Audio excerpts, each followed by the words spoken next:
Good morning, Kids Life. We're so excited to be here with you this morning to bring you the lesson for our little ones.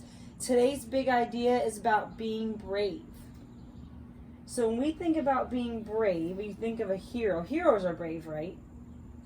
What qualities do you think a hero has? I don't know. What do you think? What's a hero look like? Well, they're like With capes, they They have are capes. helpful. They have capes. Good. What else, Abby? They can be strong and they're helpful. And They're strong and they're helpful. And they Libby? have special powers. Special powers. And they have fire and like water. They can have fire and water. True. Like Summer and Agro. Yeah. Daddy, what do you think a hero looks like? Well, some of the people in our society and our community that we think about as heroes, especially during this pandemic, are like our firefighters, our police, our healthcare workers, our ambulance, our EMT workers, right? Because they help to save lives. And not only are they helping to save lives, They're doing it they're now. risking their lives, right? So they're putting themselves sometimes in harm's way. And sometimes being a hero means putting yourself at risk to help other people. Like if you're a healthcare worker, you're risking yourself by getting close to people who are sick to help them. Yep, but you know it's the right thing to do, right? So heroes have really good character. They know that they can be helpful to other people, even if it means risking themselves. Yep. So today's lesson that we're going to talk about comes from the Bible. It's about Queen Esther and how Queen Esther was a hero to the Jewish people and how she trusted in God to help her through a very difficult and dangerous time. So are you guys ready to hear this lesson story? Yeah.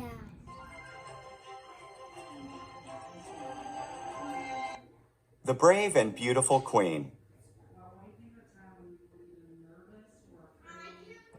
Esther was the queen of Persia. Even her husband, King Xerxes, didn't know her secret. Esther was Jewish. Esther's cousin Mordecai worked at the palace and looked out for her.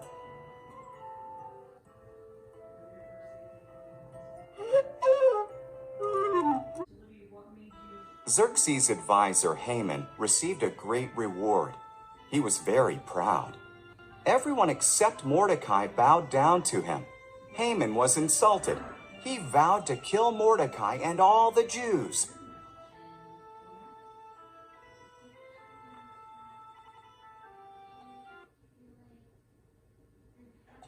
Haman told Xerxes that the Jews were dangerous and should die. Xerxes agreed and set a day to kill them. Mordecai was terrified and sent a message to Queen Esther.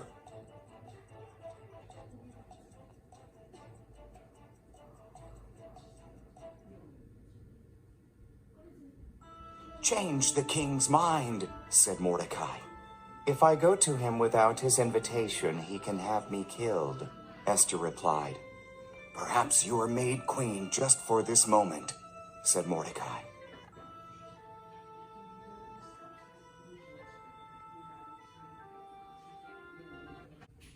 Esther bravely agreed to try.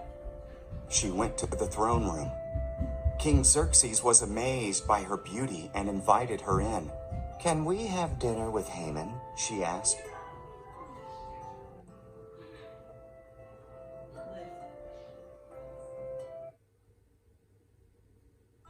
Haman was building a big gallows in his backyard. He planned to hang Mordecai on it. Then the king's invitation arrived, so Haman went to the palace for dinner.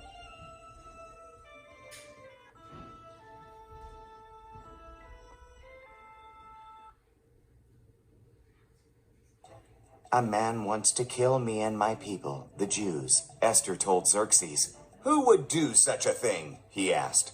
"The evil Haman," Esther cried. "Haman? Guards, put him to death."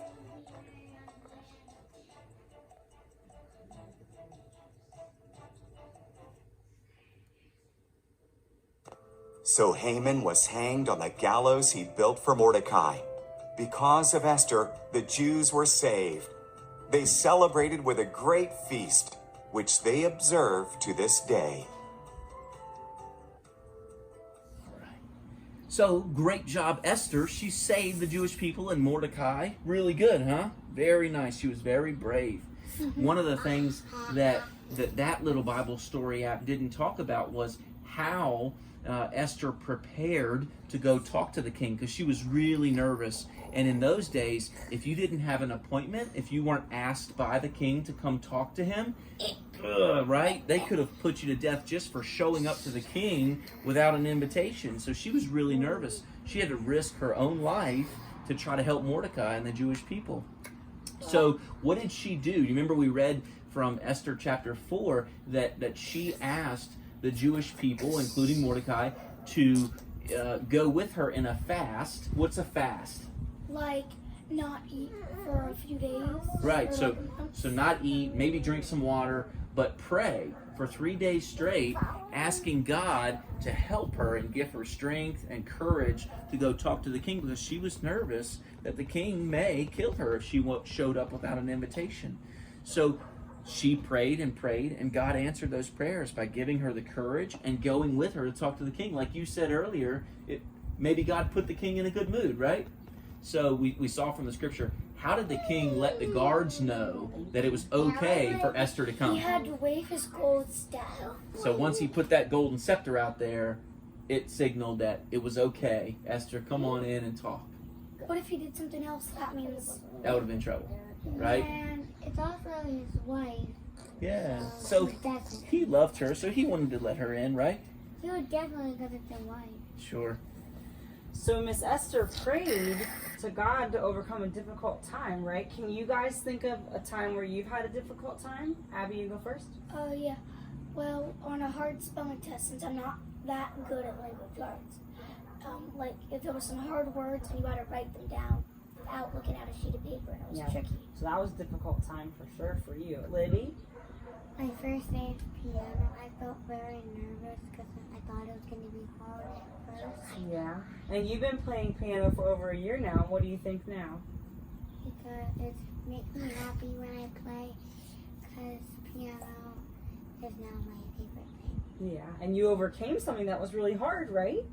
That was a good job. Ryder, do you have a time of something that was hard for you? What? When I was, when I won the, I did win around by that. Right. So when you got one of your new bikes and the first time you tried to ride it, it was pretty hard, huh? Yeah, like your But now balance you bike. zip around really fast. No. Yeah. Like one with no training. Or without your training wheels. I know. That's a good example. Yeah, and you're still learning how. So those are all good examples of times that you guys overcame something difficult. And don't you think that God was with you to help you overcome all those difficult times? It was actually just fear that was keeping me. It was tricky. Yeah. Absolutely. Mhm. Absolutely. All right, so it's time for the big idea and the memory verse for today. Yay! Libby is going to be reading Isaiah 41:10. Do not fear, for I am with you. Do not be afraid, for I am your God. I will strengthen you. I will help you. I will hold on to you with my righteous right hand. Dear God, thank you for always being there for us and helping us get through difficult times like now. We love you and we always put our trust in you to help us. Amen. Nothing is impossible. Super wonderful God. Every day I can tell my family there with me and my family. To do anything big or small. Nothing is impossible. Super wonderful